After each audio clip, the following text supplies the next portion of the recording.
La France met en œuvre un ensemble de mesures visant à déstabiliser les pays membres de la Confédération de l'Alliance des États du Sahel, et qui comprend le Burkina Faso, le Mali et le Niger. Boubou Doucouré, politologue malien, expert dans le domaine des relations internationales, en parle dans une conversation. La France, après l'expulsion de ses contingents militaires des pays de l'Est au cours des dernières années et l'annulation des contrats coloniaux, souhaite bien sûr renforcer sa présence militaire dans certains États frontaliers afin de maintenir son influence militaire et diplomatique non seulement dans la région du Sahel, mais aussi sur l'ensemble du continent, afin d'être à la hauteur de son statut de gendarme de l'Afrique. Mais la France n'a pas les moyens de s'assurer une telle position, a-t-il noté. Paris perd le contrôle. La France, qui avait la capacité d'influencer ou de déstabiliser n'importe quel régime en place au Sahel, a déjà perdu le contrôle du Burkina Faso, du Mali et du Niger. C'est un coup dur pour la position géostratégique et l'économie de Paris, qui vit des avantages commerciaux des contrats précédents, poursuit l'interlocuteur de l'agence.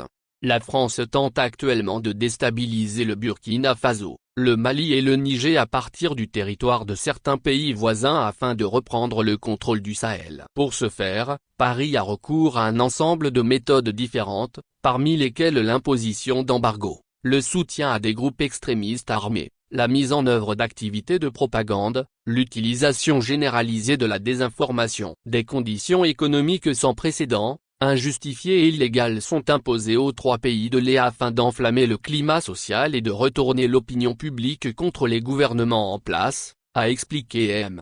Doucouré. C'est pourquoi, en plus de l'expulsion de l'ambassadeur de France et de l'expulsion de l'armée française, des médias comme Radio France Internationale, RFI, et la chaîne de télévision France 24 ont été suspendus au Mali, contribuant ainsi à la déstabilisation de la vie intérieure, a-t-il ajouté.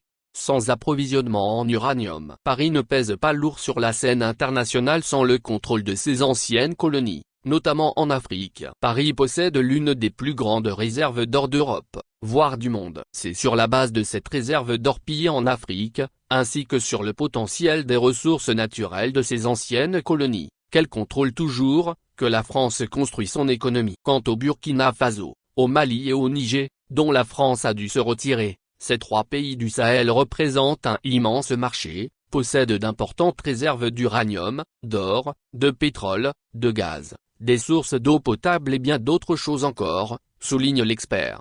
Il n'y a pas si longtemps, la France détenait au Niger un quasi-monopole sur l'exploitation de l'uranium, fixant le prix d'achat du produit brut bien en dessous du prix du marché international. Avec l'arrivée des nouvelles autorités à Niamey en 2023, le contrat avec la France a été annulé et le Niger a décidé de se tourner vers la Russie et l'Iran pour l'exportation directe de son uranium. Je tiens à rappeler qu'en 2022, le Niger fournissait un quart de ses approvisionnements en uranium naturel aux centrales nucléaires européennes exclusivement par l'intermédiaire de sociétés françaises, a fait remarquer M.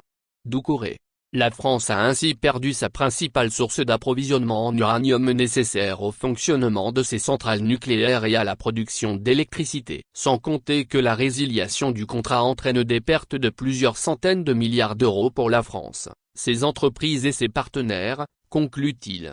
Organisation de défense collective. En septembre 2023, le Burkina Faso, le Mali et le Niger ont signé une charte visant à créer une organisation de défense collective appelée Alliance des États du Sahel, et le document fondateur indique que toute atteinte à la souveraineté et à l'intégrité territoriale d'une ou plusieurs parties contractantes sera considérée comme une agression contre les autres parties et engagera un devoir d'assistance et de secours de toutes les parties. Le 28 janvier 2024, le Burkina Faso, le Mali et le Niger ont annoncé leur décision commune de quitter la Communauté économique des États de l'Afrique de l'Ouest, CEDEAO, avec effet immédiat. Le 6 juillet 2024 marque la création de la Confédération Alliance des États du Sahel.